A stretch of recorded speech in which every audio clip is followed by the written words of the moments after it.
So hello to everyone who's joining us, and welcome to this seminar podcast. My name is Anthony Thompson, and I'm looking forward to sharing some thoughts with you. I'm going to hold, if I may, just for a couple of minutes, because I know that people are joining. If you're anything like me, you always get delayed at the last minute, and it takes a couple of extra minutes to get there. So we'll just take a minute or two to give the stragglers a chance to join us. But for those of you who joined early, I've got a quiz. I have a quiz in my presentation, and I've got a couple of prizes. In fact, I'm going to go and get one right now. While you're there,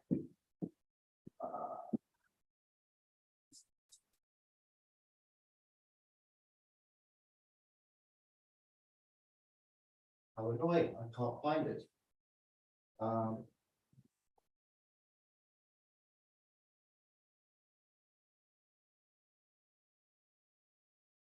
Well, take my word for it. I do have a prize, and I'm going to give one away. Right, I'm going to give a couple away over the course of the next 40 minutes or so.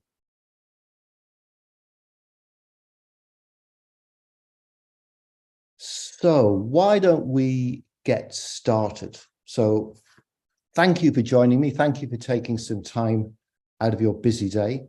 For those of you who don't know me, my name is Anthony Thompson.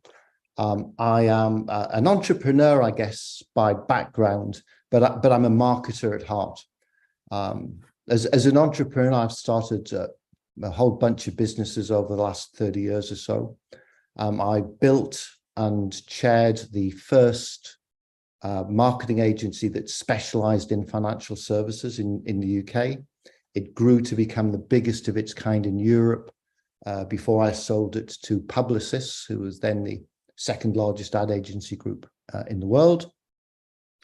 I then founded the first member organization for senior executives in financial services to come together to debate what was a really interesting question at that time. A lot of people thought that marketing was a zero-sum game, that the company could only win at the expense of the consumer. And of course, enlightened marketers know that it's a win-win. What's good for the consumer is good for the company. So we started an organization to bring people together to debate that. And I ran it for 7 years. And then in 2007, I stepped down as chief exec and became chairman. So I had the rather bizarre idea to start a bank. And I started the first new high street bank in the UK for over 150 years. Began with 2 people in a coffee shop coming up with an idea.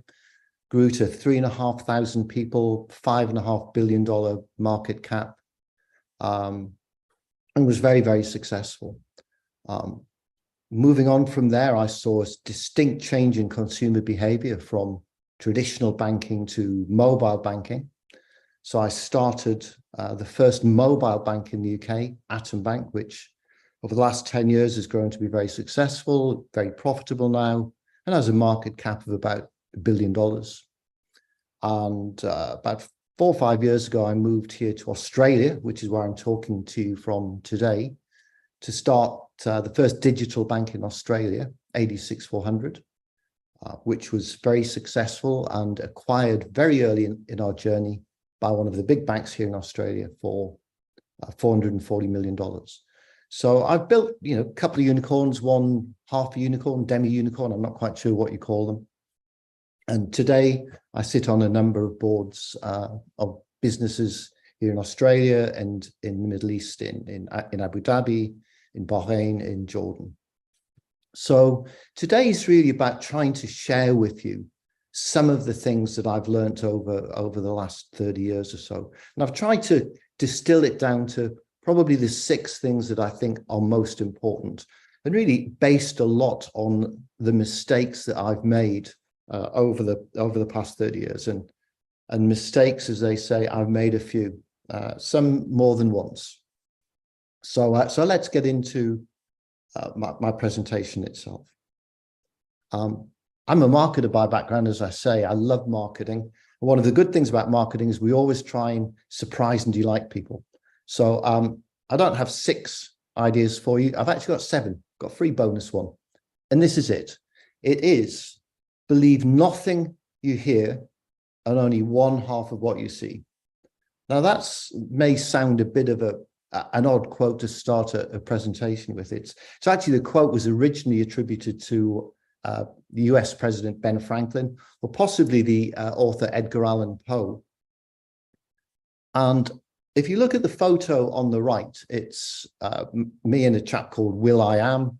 Some of you will know him as a musician, very successful, 7 times Grammy Award winner, first person to have a song broadcast from outer space. But what you might not know about Will is he's a very successful tech entrepreneur, both as an investor, one of the very early investors in Beats by Dr. Dre, and has developed his own tech businesses over the last decade or so. And I've worked with him in various ways for the last 10 years or so. We were working on a project which required a photograph of us. So Will was in LA, I flew into LA to take a photo, and I was detained in immigration for 6 hours.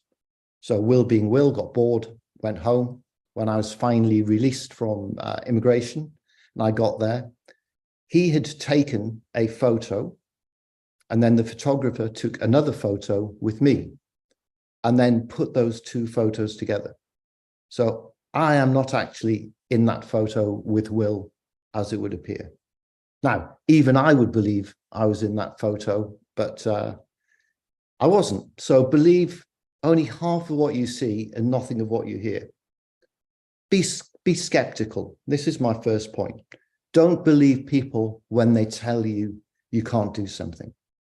Don't believe vendors, that this is their best price, that this is the only solution. Don't believe what your competitors say. Believe in yourself. And we're going to come back to that point a little bit later on. So I'm an investor, I'm an angel investor in a number of businesses in a number of different countries. So I get to see a lot of presentations, pictures, pretty much every day. And the first question I ask myself when I look at a pitch from somebody is, what is the problem you are solving? Because I see so many presentations, brilliant presentations of fantastic solutions to problems that nobody has. Now, I know that sounds crazy, but you would not believe the number of times I see presentations of brilliant ideas to solve a problem that nobody has. But sometimes it gets a bit worse than that, or a bit more nuanced than that. The problem actually exists, but not enough people have it to make a viable business out of. So you may have a solution to a problem, people may have that problem, but is your target addressable market, your TAM, big enough to support the solution that you want to put into the market? And there's a third part to this question, which is even worse to some extent. It is, the problem exists, there's a big market for it, but frankly, people aren't willing to pay for the solution. Because people get so much free, particularly online nowadays. You've got to ask yourself, am I solving a problem that customers will pay for and enough of them in the market will pay for? And if you see the figure on the right-hand side, the skeleton, it struck me as very amusing. I saw it in the window of an optician's. And I thought to myself, if the skeleton thinks the answer is going to the gym, he's not really understanding the real problem. So in my second attempt to surprise and delight you, I've got a book. I published a book about 4 years ago on the marketing of financial services. And I've got a couple of copies, which I'm going to share with you. And I'll pose a question in a couple of minutes. But I just want to give you a chance to think about that.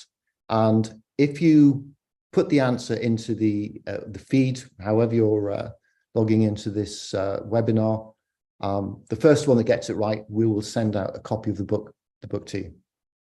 But just before I come to that, building on that last point, what's the problem you're solving? Another way of looking at it is to say, what's the most valuable company that nobody's building? Now, it's actually a harder question than you might think at first to answer, because you're thinking, well, of course, we're building a business that nobody else is building. Are you? Is there nobody else actually doing the same thing? But even if you are, the challenge is you could well be building an incredibly valuable business without creating a lot of value for yourself. Creating value alone isn't enough. You need to capture some of the value that you create. And I came across in this book, which I would recommend to anyone who is yet to read it. Peter Thiel was the founder of PayPal, Palantir, and is an incredibly successful entrepreneur and venture capital investor. And he came up with an astonishing statistic in this book. In 2012, the average US airfare, so take a flight in the US, was $178. But the airline actually made 37 cents on every passenger trip. It's 0.02% on every passenger trip.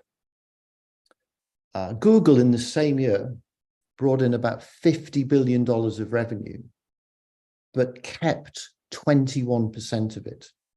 So I think the question you have to ask yourself is, can I build a valuable business, but also can I partake in some of the value that I'm creating?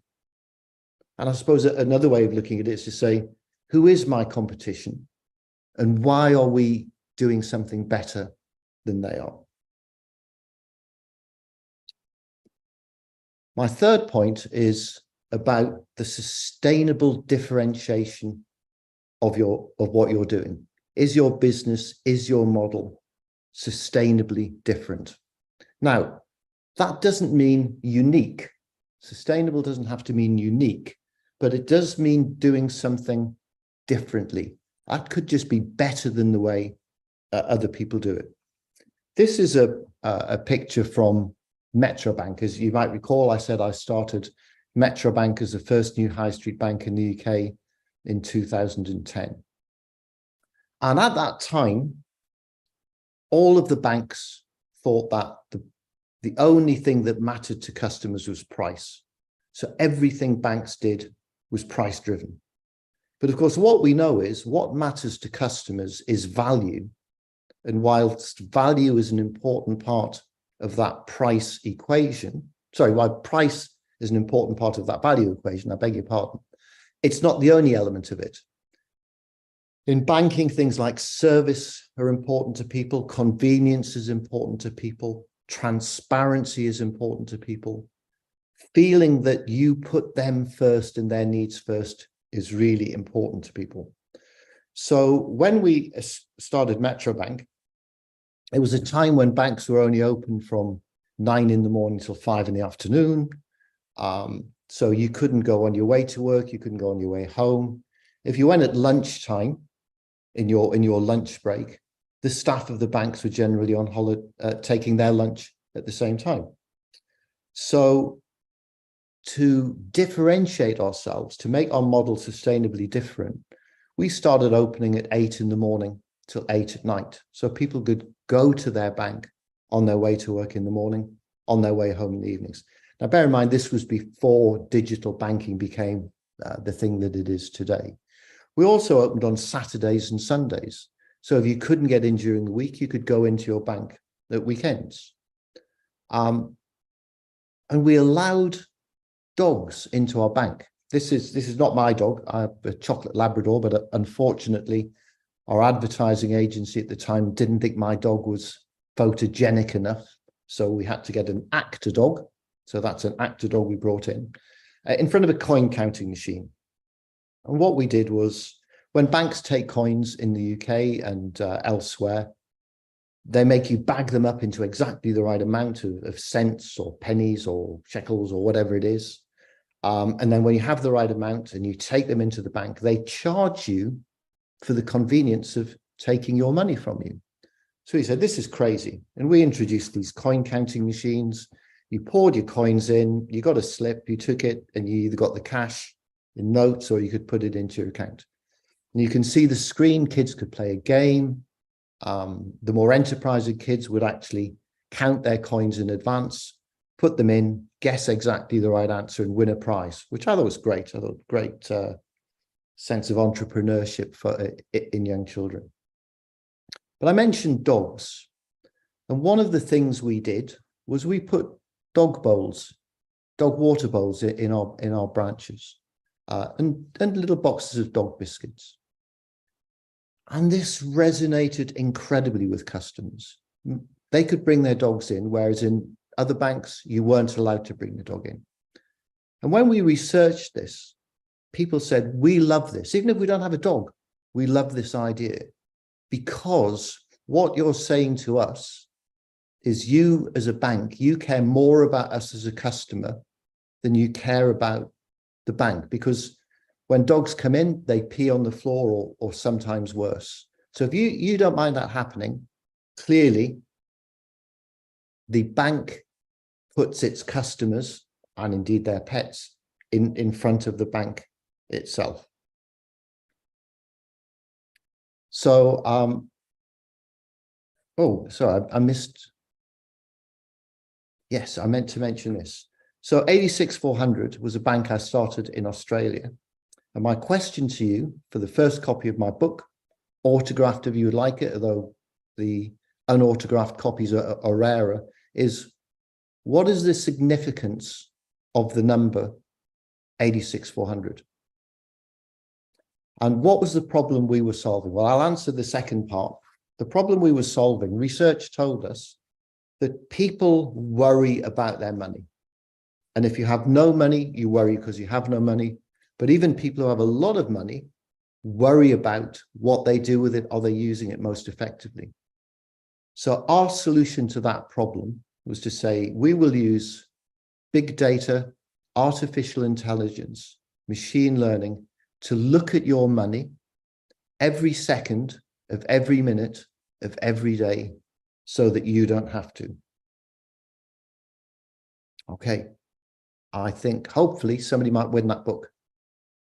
But moving on, the next point I want to raise is about teams and cultures, because we all get so excited when we start a business, we come together with other people, they're the best people in the world, we're going to build a great business together. But as the great business guru Peter Drucker said, culture eats strategy for breakfast. Now, what do I mean by that?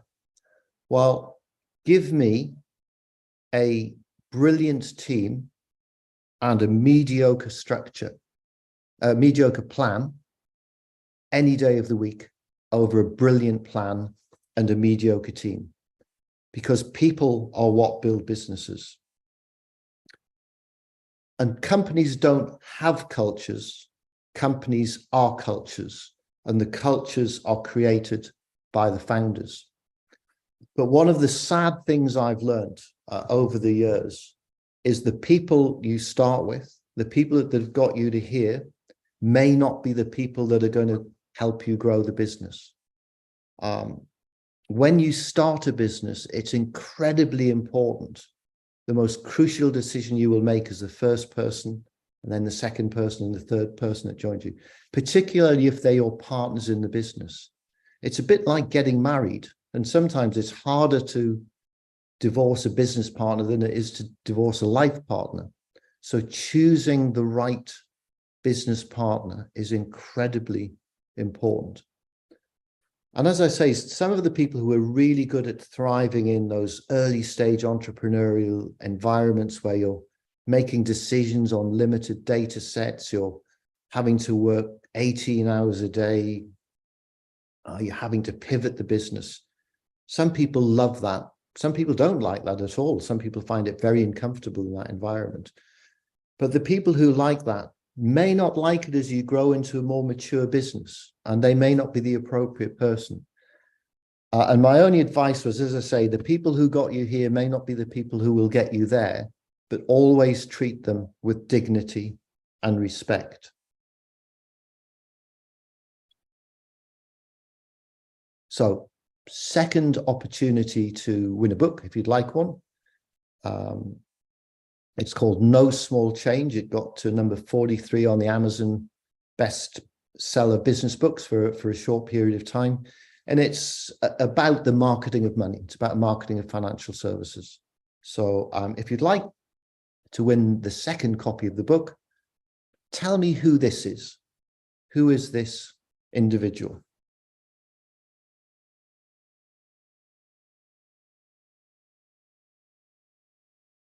Okay, I'll give you a clue. He worked very closely with Nelson Mandela in South Africa to help end apartheid. It is the Reverend Desmond Tutu. And apartheid was a huge, huge problem in South Africa for many, many years. And it was regarded as an insurmountable, intractable problem. And somebody once said to Desmond Tutu, to the Reverend Desmond Tutu, how are you going to solve the problem of apartheid? And he said, how do you eat an elephant? The answer is one bite at a time. So it's very easy to be shocked and awed by the size of the issue or the challenge that might face you. What you need to do with your business or the challenges that face you in your business is go, what's the first bite? What's the first thing I can do? How can I simplify this problem into manageable bits? And I always say when I first started a bank, there were only 5 things I needed to do. I needed to put together a management team. I needed to put together some technology. I needed to get a banking license. I needed to get some money, and I needed to get some customers. I only needed to do 5 things. So how hard can that be? But of course, the reality is beneath each of those 5 things, there's another 50 things. And beneath each of those 50 things, there's another 50 things. So there's like 25,000 things you need to do. But clearly you can't do them all at once. So focus on the things that matter. And for me, in business, I've discovered over many years that only 2 things really count. The first is customer satisfaction, and the second is customer advocacy. Because if you have satisfied customers recommending you to their friends, all of the other problems will solve themselves. Another way of putting this is I believe passionately that profit is a byproduct of giving the customer a better product or a better service or a better experience. And if you give your customer a better product or a service or experience and you manage your business well, you will be successful. But the aim of business, I would suggest, is not to make money. It's to satisfy your customers. And if you do that, profit will be a byproduct of it. So I always focus on those 2 things. Customer satisfaction measured through NPS, CSATs or other things, and customer advocacy. It's very, very easy, particularly in the early days of your business, to get sidetracked by all sorts of things. You go, we could do this, we could make some money doing this, we could do that, it would be a great business idea for the future. And you really need to avoid all of these shiny things and just focus on doing fewer things, but better. So face up to your problem, look at your elephant and just deal with it one bite at a time. And take the most important bites first. I guess one of the questions I get asked most of all when I talk to people about businesses is what makes a great entrepreneur? Is it someone what makes entrepreneurs successful? Is it someone who came from a family that had a lot of money to support them with? Is it someone who came from a family of entrepreneurs? Is it somebody who went to a particular business school? Is it somebody who had the most brilliant idea? And The answer is there is no single answer to it. But what I do know is it's not down to luck. It's not about buying a lottery ticket and hoping that you're successful. You make your own luck. Jeff Bezos said, Amazon was a result of incredible planetary alignment. Warren Buffett said that he was a member of the Lucky Sperm Club. He just happened to have the right parents, and you don't really have much choice in choosing them. And I don't take them seriously at all. As Jack Dorsey, the founder of Twitter and Square, once tweeted, success is never accidental. You make your own luck. There will always be people who will tell you why you can't do something. You just mustn't allow those naysayers. Nobody ever built a monument to critics. They build monuments to people who build great businesses. And building great businesses is not down to luck. As the golfer Gary Player once hit a brilliant shot, and somebody said, wow, that was lucky. And Gary Player said, yeah, he said, the more I practice, the luckier I get. The more you work on your business, the luckier you will get. Ralph Waldo Emerson, the American philosopher, once said that shallow men believe in luck. Strong men believe in cause and effect. And I think if you believe in what you're doing, you will make a success of it. The future is not a matter of chance. It's a matter of design. And if you don't design your own future, circumstances will design your future for you. So design your own future. It's not about luck. It's about your intention. Which brings me pretty neatly to the last point I want to make. And then after this, I'm very happy to take questions, enter into any kind of online debate with you on anything that you may have found interesting today or you'd like to challenge me about. You can do it either through this, or please connect with me via LinkedIn or through one of the other social media challenges. And it's also an opportunity to win the last book of today, last copy of my book on the marketing of money, No Small Change. Who's this? Do you know who this is? Well, I'll give you a clue. You can probably guess what he does for a living. Yep, he's a mountain climber. And he is apparently, not apparently, he is a mountain climber. He has climbed Everest, and this photo is meant to be on the top of Everest, although I'm not 100% sure about that. His name is Eric Wennermeyer. So if you got that, well done. Book's on its way to you. Eric Wennermeyer, as I say, has climbed Everest. Well, so what? A lot of people have climbed Everest. I think the youngest is 14. The oldest was 78 the last time I looked. So many, many people have climbed Everest. What makes Eric unique is the fact that he's blind. He was sighted until the age of 7, so he understands what it is to have sight, but he lost his sight when he was 7. But he determined that lack of sight, that lack of ability to see, would not stop him living a full and a complete life. And he's dedicated his life to showing that any kind of physical impediment, blindness or something else to your limbs, should not stop you doing whatever it is that you want to do. And I had the misfortune once to speak at a conference immediately after him. And I say the misfortune, not because he isn't a brilliant speaker, but because he is an absolutely brilliant speaker. And he's the one person you do not want to come on afterwards. He is just so, so good. Anyway, so he presented absolutely superb story about how loss of sight was not an obstacle to living the life that he wanted to live. And he said something in that presentation which struck me viscerally. Literally, I felt it in my chest.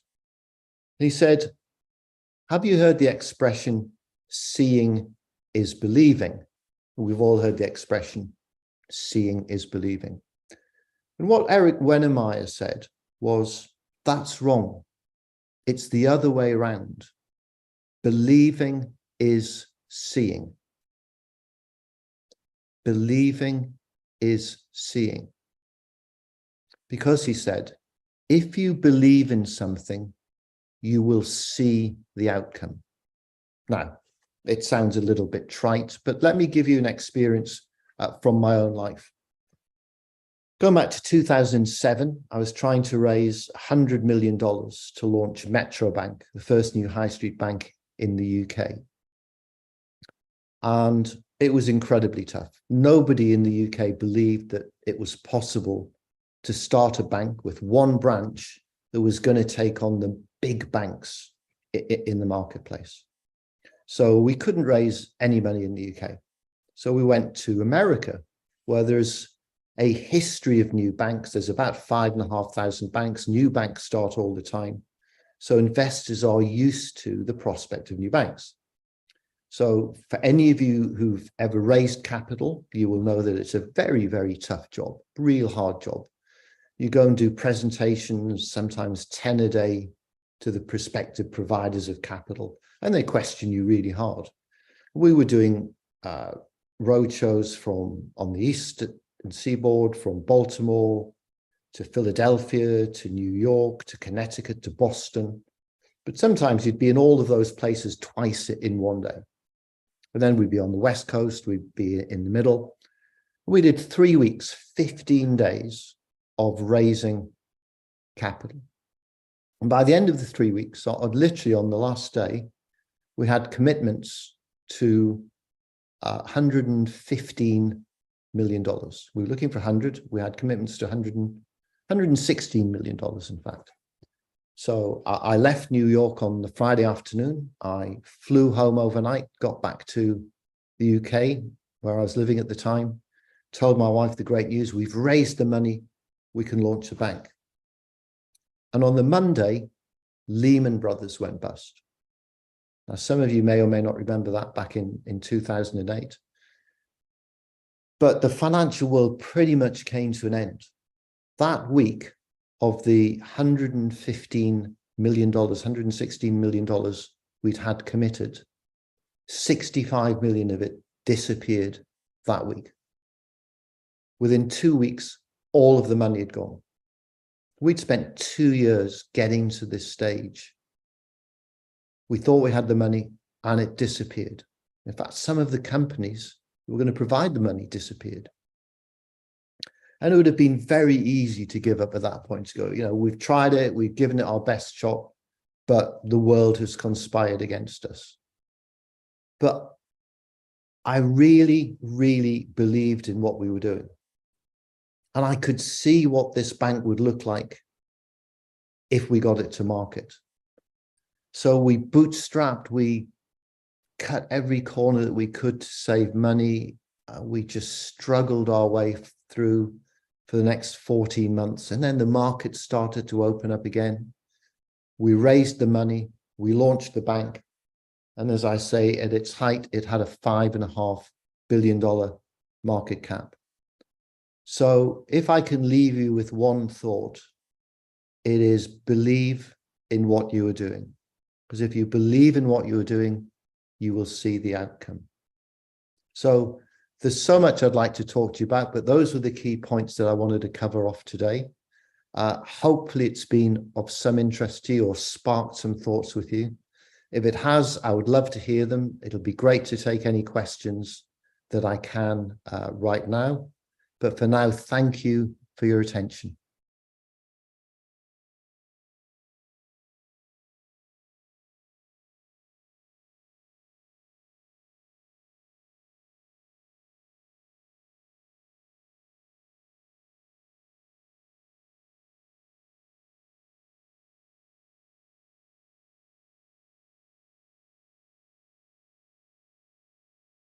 Right, so I've just opened up the some of the Q&A in the stream, and congratulations to Pratik, who got the answer to the 86,400 question, which was, of course, the number of seconds in a day. And a great question from Etibar, which is, what do you find the most challenging thing about being an entrepreneur? Well, for me, I love it. I love the excitement. I love the fact that you never know what every day is going to bring. I love working with a really bright bunch of people, generally much brighter than I am, on trying to solve customer challenges and customer problems. But it's not for everybody. And I would say to you, starting a business is hard. It's exhilarating, but it can be very, very hard work. And of course, we know statistically, 7 out of 10 businesses will fail. So you really have to ask yourselves, do you truly want to be an entrepreneur? Oh, great question here from Jaspal Singh. Jaspal asks, how should one overcome the fear of failure? And that is such a great question. I've talked to a whole bunch of people who've been far more successful than me. And one of the recurring themes that comes back from them is that they feel what was called imposter syndrome. They don't feel that they deserve to be a success. They fear that every day somebody's going to come along and say, you didn't actually deserve this. We're going to take it away from you. And that is a massive driver for a lot of people. So a number of people are driven by their desire to be successful. Many, many others, and I think I'm probably one of them, is driven by the fear of failure. So I think fear of failure can be a great motivation. And that leads into Karim's question, which is pretty much the same. How do you tell yourself, or what do you tell yourself when you feel like all hope is lost? How do you convince yourself to keep going? Well, it's back to my point about really believing in what I do. But also, you should be surrounding yourself with like-minded people. You should be surrounding yourself with people who share your vision and your passion for delivering it. Because nobody is on a high all day, every day. We all have good days. We have bad days. We have bad weeks. We have bad months. We have bad years. 2008 was a terrible year for me when Lehman Brothers went bust and we lost all the capital we'd raised. And I think the trick is to keep going. I was once asked by somebody, what's your superpower? You've had a modicum of success. What's your superpower? And I said, that's really easy. I get out of bed every morning. And they said, well, that's not much of a superpower. And well, in 2008, when Lehman Brothers went bust, it was really difficult to get out of bed. I just wanted to snuggle up under the duvet and go, we tried, did our best. The world's collapsed, not our fault. But I got up and I went to work. And I got up the next day and I went to work. And 2 years later, we launched the bank. And 5 years later, it was a great success. A great question here from Benjamin Grab. How do you choose business partners? What quality do you generally look for? And I would answer that in a slightly different way, because as I mentioned to you, I'm an angel investor. I've invested in a lot of businesses over the years. But when I'm looking at teams, I look to go, how long have these people known each other? If they've just come together, this is in effect the first time they've met to create this new business. It always strikes alarm bells with me. I always prefer teams who've known each other, who've worked together in previous businesses or iterations, and who understand each other. Because when you first come together, it always feels a bit like a honeymoon period, and then you actually get to know the other people. Well, I don't want you doing that after you started your business. I want you to do that before you started your business. For me, I have a list of things that are really important to me. I don't want to work with people who get involved in office politics. I only want to work with people who will be very direct, who will be honest, who will say what they think. I want to work with people who will argue with me, but I only want to work with people who will argue about the issue. I don't like people who get into disagreements and then they get to the point, whatever you say, they have to disagree with. I want people who can disagree about the issues, and at the end of the day, we can all go away together and have a coffee. So it's finding people who have complementary skills and talents to you. You know, if you're a great salesperson, you don't need lots more great salespeople. If you're fantastic at writing code, you maybe need a salesperson alongside you. You always need to make sure you have good financial controls over your business. So, you know, some of these things you can buy in, some of them you want in your business partners.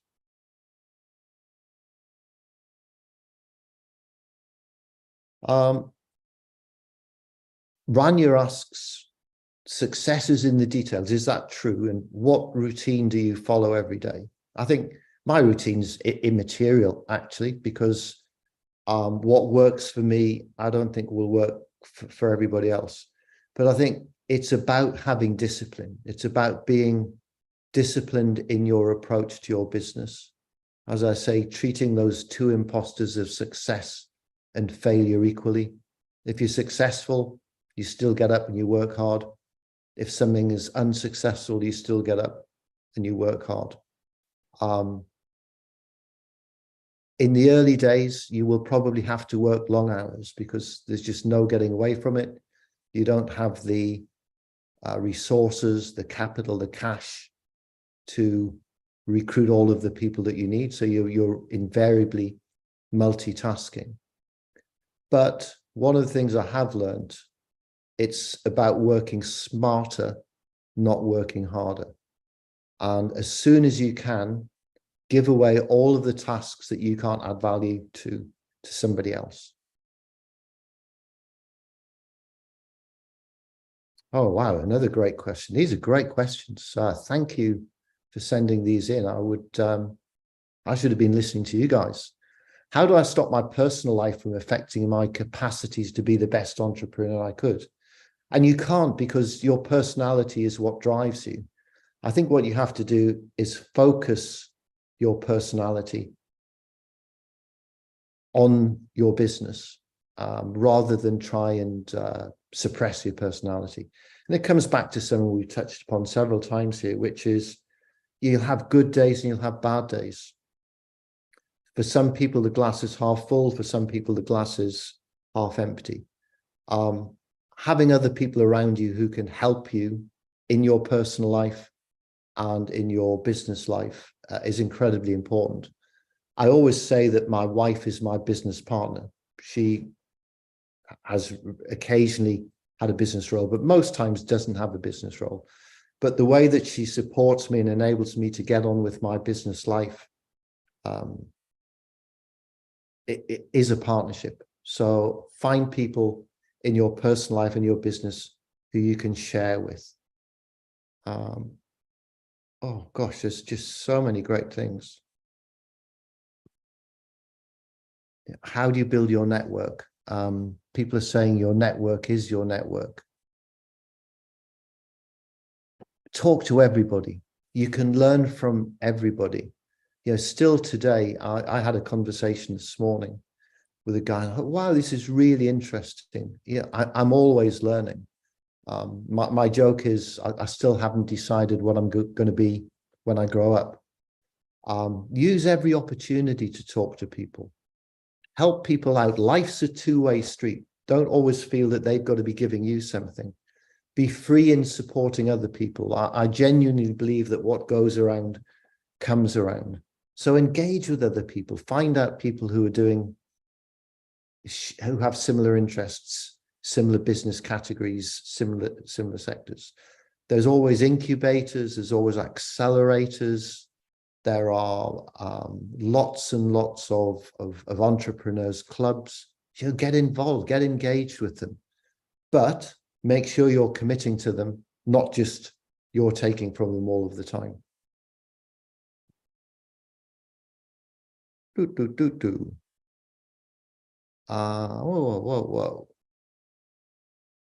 Oh, just so many great questions here. How important has it been for me to have a business mentor? I think it's incredibly important. They don't have to be in your business. It's just someone that has been around the block a couple of times, that has seen a lot of the issues and challenges that you're going to run into as you grow up, and can give you a perspective and an interest on an interesting view on how you might solve them. My long-term mentor was the father of one of my very first girlfriends, longer than 40 years ago. She and I parted company, but he and I remained friends for 40 years. And he was an incredible mentor to me. So if you can find somebody who can help you either formally or informally, that's an absolutely great thing. So let me keep going. If you're not bored, I will keep going. As I say, thank you so much for joining me, and thank you for sharing this, sharing your thoughts with me. And hi to everyone from Algeria. Great for joining. So let me go through here.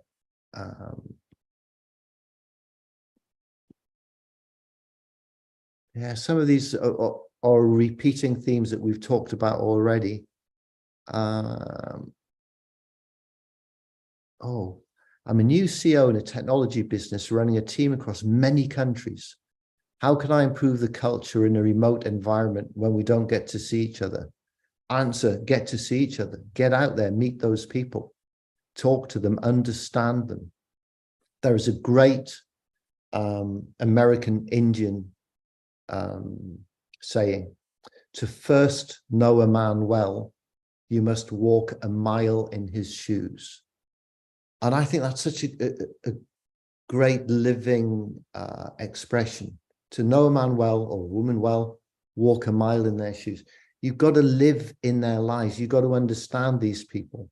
And as I said earlier, your business is your culture. And the leadership team are the people who create that culture, and it should cascade down through the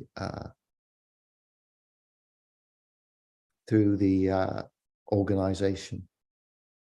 What's the best approach you would recommend to secure funding? Well, that's how long's a piece of string. Capital is incredibly important.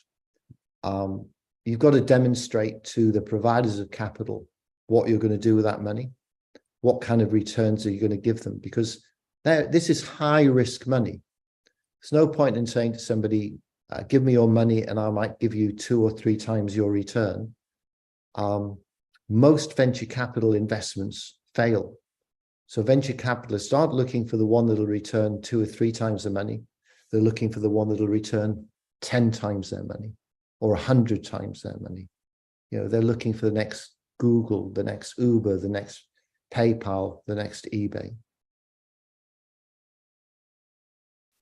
Oh, yeah, these are just so good. Thank you so much. Did you experience cold calling, cold pitching, and any tips to conquer this? I definitely have a fear of rejection. Risa, you're not the only one. Everybody does. Nobody likes doing it. But I don't look on it as cold calling or cold selling. I look on it as sharing a great idea with people who might be able to benefit from it. Now, there is no doubt that some people will reject you. Some people will be very rude about it.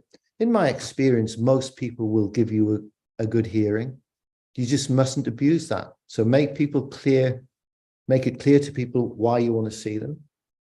Be concise in your presentation and give them a chance to talk back to you. Don't just talk to them. You need to listen to them and understand their issues.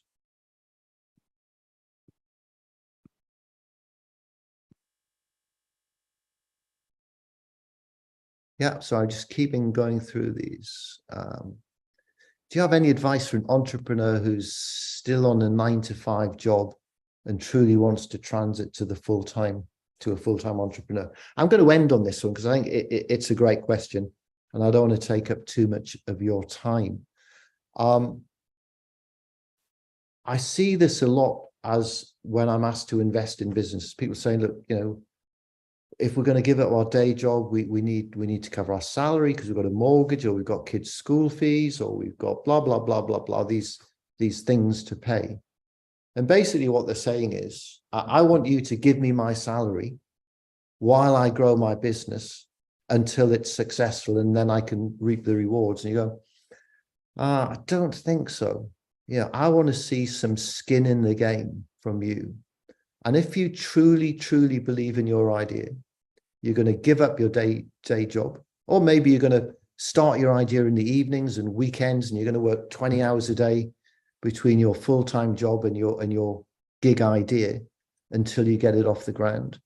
And then you're going to go with no salary, or you're going to go with a tiny salary. Investors' job is not to subsidize your living.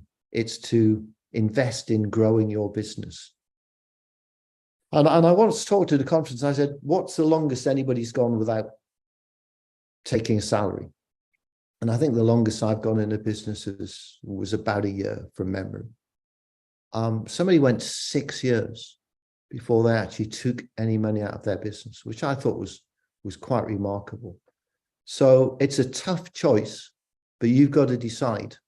Do you want to be a 9-to-5 worker, or do you want to start your own business? If it's going to start your own business, you've got to be prepared to take that leap. And it's going to be tough, but the rewards potentially are outstanding. But only you can make that decision. So guys, thank you again so much for